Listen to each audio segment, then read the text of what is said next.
విక్రమ్ టీవీకి సబ్స్క్రైబ్ చేయండి. Subscribe to Vikram TV. Subscribe to Vikram TV. Subscribe to Vikram TV. Subscribe to Vikram TV. Please like, share and subscribe to Vikram TV. Hello నమస్తే, welcome to Vikram TV. నేను మీ అక్షయ్.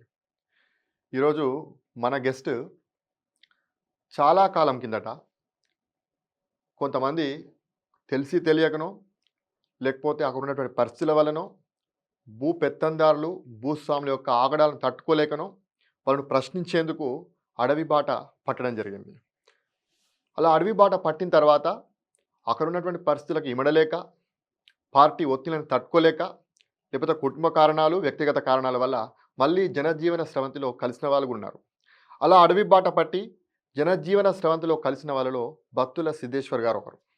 ఈయన ప్రస్తుతం ఎర్ర జెండాను వదిలి బహుజనవాదాన్ని ఎత్తుకొని బీసీల కోసం గలమెత్తుతున్నారు.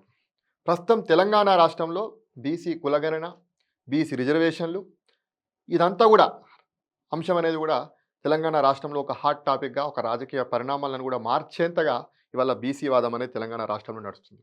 కాబట్టి ఎర్ర జెండాను వదిలేసి బహుజనవాదాన్ని గట్టిగా ఎత్తుకొని బీసీల కోసం గలమెత్తుతున్నటువంటి బత్తుల సిద్ధేశ్వర్ గారిని ప్రస్తుతం తెలంగాణ రాష్ట్రంలో జరుగుతున్న రాజకీయ పరిణామాలు, బీసీ కులగణన, బీసీ రిజర్వేషన్లు, ఇవన్నీ అంశాలపైన వారితో మాట్లాడేటువంటి ప్రయత్నం చేద్దాం. నమస్తే బత్తుల సిద్ధేశ్వర్ గారు. నమస్తే. నమస్తే. బాగున్నారా? బాగున్నా. మీరు బాగున్నారా? బాగున్నా. ఫైన్. ఎట్లా నడుస్తుందన్న ప్రస్తుతం తెలంగాణలో బీసీ కులగణన కానీ, బీసీ రిజర్వేషన్లు కానీ, ఇదంతా కూడా మొత్తం రాష్ట్రంలో ఒక హాట్ టాపిక్ ఉన్నది. దీన్ని ఎట్లా చూడాలి? ఏ రకంగా ఈ యొక్క బీసీ వాదం ఇంకా ముందుకు పోయే అవకాశం ఉంది? ఓకే, ముందుగా విక్రమ్ టీవీ వీక్షకులకు నమస్తే.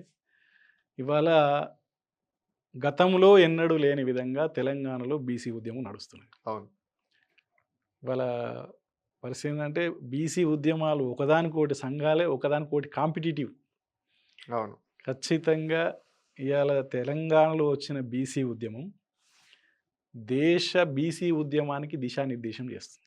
తెలంగాణలో వచ్చిన అనేక ఉద్యమాలు, తెలంగాణ సాయుధ పోరాటం కావచ్చు, తెలంగాణ రాష్ట్ర సాధన పోరాటం, అట్లనే తెలంగాణలో వచ్చిన నక్సల్బరీ పోరాటాలు, సిరిసిల్లలో వచ్చిన జనశక్తి పోరాటం దేశవ్యాప్తంగా జనశక్తిగా విస్తరించుకున్నది. జగిత్యాలలో వచ్చిన పీపుల్స్ వార్ ఉద్యమం ఇవాళ మావోయిస్టు పార్టీగా దేశవ్యాప్తంగా విస్తరించుకున్న పరిస్థితి. అందుకని తెలంగాణ ఒక ఉద్యమాల కేంద్రం. అవును. ఉద్యమాల గడ్డ. అది ఇప్పటికీ ఏం చల్లారలేదు. ఇవాళ అది బీసీ ఉద్యమంగా ట్యూన్ అయింది. రేపు దేశవ్యాప్తంగా ఈ ఉద్యమం పోవడానికి ఆస్కారం ఉన్నది. మీరు చాలా కాలం పాటు మావోయిస్టు ఉన్నారు. ఓకే. చాలా దళాలలో పనిచేసారు. మీరు మీరు చాలా రోజుల పాటు ఉన్నారు. అసలు ఎందుకు మీరు ఎర్ర జెండాను వదిలి ప్రస్తుతం ఈ బహుజన వాదాన్ని, బీసీ వాదాన్ని, ఒక రకంగా చెప్పాలంటే ఎర్ర జెండా నుంచి నీలి జెండాను పట్టుకున్నారు? ఎందుకు ఈ ఎర్ర జెండా నుంచి నీలి జెండాను పట్టుకోవడానికి కారణం ఏంది అసలు? అక్షయ్ భాయ్, నేను ఏమంటున్నా అంటే ఎర్ర జెండాను నేను వదిలింది లేదు, నీలి జెండాను కూడా పట్టుకున్నా. రంగులన్నీ మనయే. బుద్ధుడి జెండాలో చాలా రంగులు ఉంటాయి. కాకపోతే ఇవాళ ప్రపంచ కమ్యూనిస్టు ఉద్యమం, కార్మిక ఉద్యమానికి ఎర్ర జెండా అనేది సింబాలిక్. అవును. కనుక మేము అన్ని రంగుల జెండాలు అన్నీ మనయే. అన్ని జెండాలలో అన్ని పార్టీలలో బీసీలే ఉంటారు. అవును. అన్ని పార్టీలలో ఎస్సీలు ఉంటారు, అన్ని పార్టీలలో ఎస్టీ. అన్ని పార్టీలలో బీసీలు ఉంటారు నిజమే, కానీ అందులో ఆధిపత్యం మాత్రం బీసీలు కాదు కదా. ఎస్, అగ్రకులాల చేతులు అన్ని పార్టీలు మళ్ళీ అగ్రకులాలు. అవును కదా. విప్లవ ఉద్యమం కూడా అగ్రకులాల నాయకత్వంలోనే ఉన్నది. యాక్చువల్గా నేను ఒక పాలిటెక్నిక్ స్టూడెంట్ని. ఓకే. నేను సిరిసిల్లాలో పాలిటెక్నిక్ చేస్తున్నాను. ఏ సంవత్సరంలో? 87 నుంచి 90 వరకు. 90లో మండల్ కమిషన్ మూమెంట్ వచ్చింది. ఆ మూమెంట్లో మరి అప్పటికి నేను ఎర్రజెండా కాదు, కర్రజెండా కాదు, ఏది కాదు. ఆ మూమెంట్లో మా కాలేజీలో ఉన్న అగ్రకులాలు కాలేజీ బైకాట్ చేస్తాయి, అంటే రిజర్వేషన్లకు వ్యతిరేకంగా. మేము ఫార్మల్గా అంతకుముందు ఏదో ఒక విద్యార్థి సంఘంలో ఉండాలి కాబట్టి ఫార్మల్గా అప్పటికి పీడిఎస్యూలో ఉన్నా. అంటే ఎట్లుంటుందంటే ఇంట్లో ఉండాలి అని నేను కోరుకోవడం కాదు, కానీ ఎవరో ఒకరు వచ్చేసి మా సంఘంలో సభ్యుడు ఉండు అని చెప్పేసి వాళ్ళు పరిచయం చేసుకొని మాట్లాడడం వల్ల అందులో ఉన్నాం. అది పీడిఎస్యూ మంచి సంఘం అని, చెడు సంఘం అని కాదు. అప్పుడు మీకు అవగాహన ఏం లేదు. ఒకవేళ బహుశా ఏబీపీ వాళ్ళు వచ్చి నన్ను అడిగితే ఏబీపీలే ఉంటుండేవచ్చు. ఓకే. అందుకని అప్పుడు జెండాల కథ ఏం తెలియదు నాకు. తర్వాత జెండా కథ తెలిసింది, ఎర్ర జెండా పార్టీ. సరే రైట్, మంచిది, మన పేద ప్రజల గుండెల్లో ఉంటుంది, పేద ప్రజల కోసం పోరాటం చేస్తుంది అనుకుంటాం. తర్వాత ఏమైంది, ఈ మండల్ కమిషన్ మూమెంట్లో మా రోజు వీరన్న అంటే పీడిఎస్యు విజృంభణకు రాష్ట్ర ప్రధాన కార్యదర్శి అప్పుడు. ఓకే. కాబట్టి ఏ సంఘాలు ఏబీపీ వ్యతిరేకంగా ఉన్నది మండల్ కమిషన్కి. సో పీడిఎస్యు అనుకూలంగా ఉన్నది. అనుకూలంగా ఉండడమే కాదు, వీరన్న ఒక విస్తృతమైన పోరాటం కొనసాగించింది మండల్ కమిషన్. దాంట్లో భాగంగా మేము కూడా ఇంకా ఫుల్ టైం అయినాం.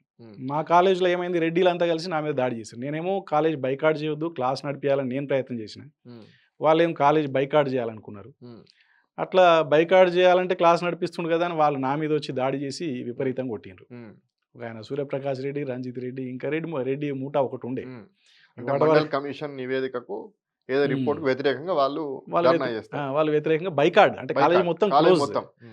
మనమేం కాలేజీ క్లాస్ నడిపించాలని అంటే పరస్పర విరుద్ధ పంచాయతీ అయిపోయింది కదా. అందుకని వాళ్ళు బలంగా ఉండిరి, మనమే దాడి చేసారు. అప్పుడు పీడిఎస్ ఇన్వాల్వ్ అయ్యి వాళ్ళ మీద తర్వాత నెక్స్ట్ డే క్షమాపణ చెప్పించడం, ఇదంతా కాలేజీలో ఒక యుద్ధ వాతావరణం ఉన్నది.